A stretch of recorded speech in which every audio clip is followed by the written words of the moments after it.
Ne seront donc que 7 sur la première ligne.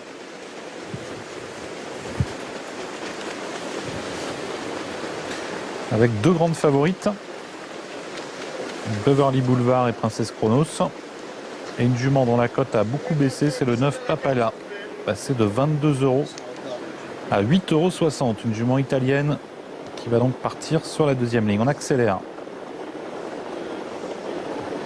Et le meilleur départ est pour Princesse Chronos. Les deux favorites sont remarquablement partis. Princesse Chronos qui va prendre la tête avec Beverly Boulevard, le numéro 5. En troisième position, il y a Viprine de Verre, Célas, qui donc ne cherche pas à aller plus vite que la musique. Et son driver, Kevin Tenorieux, a pris une bonne position dans le siège des favorites. On a ensuite le numéro 8, Victory Darcourt, avec le numéro 3, Ulma Daubrière, qui va tenter de venir se placer. Le 2 Pépé Vita venant quant à elle à la corde. Beverly Boulevard qui a pris la tête. En deuxième position, c'est le 4 Princesse Chronos qui est suivi par le numéro 3 Ulma Daubrière. Viprine de Verre est quatrième devant le 2 Pépé Vita.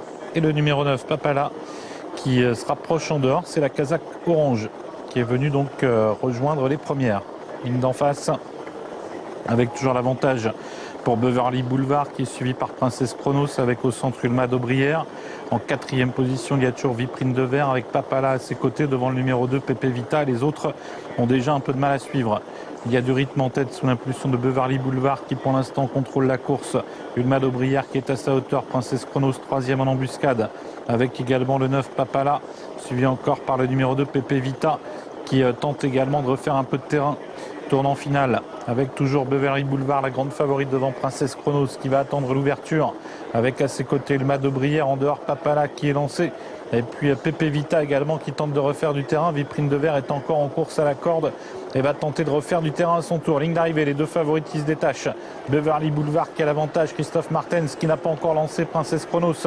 Mais Beverly Boulevard semble en mesure de reprendre du champ. C'est ce qu'elle est en train de faire d'ailleurs. Princesse Chronos qui va peut-être avoir du mal à revenir attaquer. Beverly Boulevard devant Princesse Chronos. Beverly Boulevard qui contrôle pour le moment le retour de Princesse Chronos.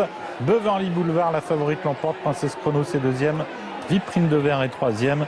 Et c'est Pépé Vita, numéro 2, qui termine quatrième.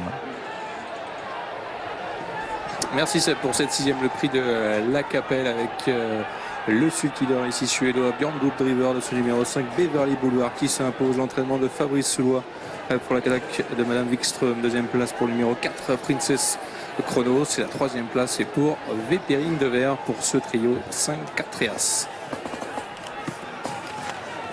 Ouais, victoire acquise avec une grande facilité par la favorite. Björn Group a rapidement pris la tête. Christophe Martens, évidemment, attendait ce dos et c'était le dos idéal pour lui. On aurait pu imaginer que Björn Group allait laisser un peu au chaud Princesse Chronos, mais la configuration de la course en a voulu autrement.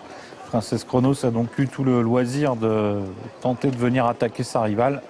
Mais c'était en vain, car Beverly Boulevard n'a finalement jamais été véritablement inquiété par Princesse Chronos. Et les deux favorites, les deux grandes favorites ont donc nettement dominé les débats.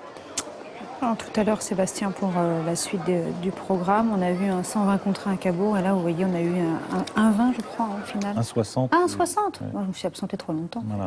1,60 finalement. Par contre, les deux, l'autre était également très en vue, Princesse Chronos. De première. Petite pub avant de repartir à Cabourg.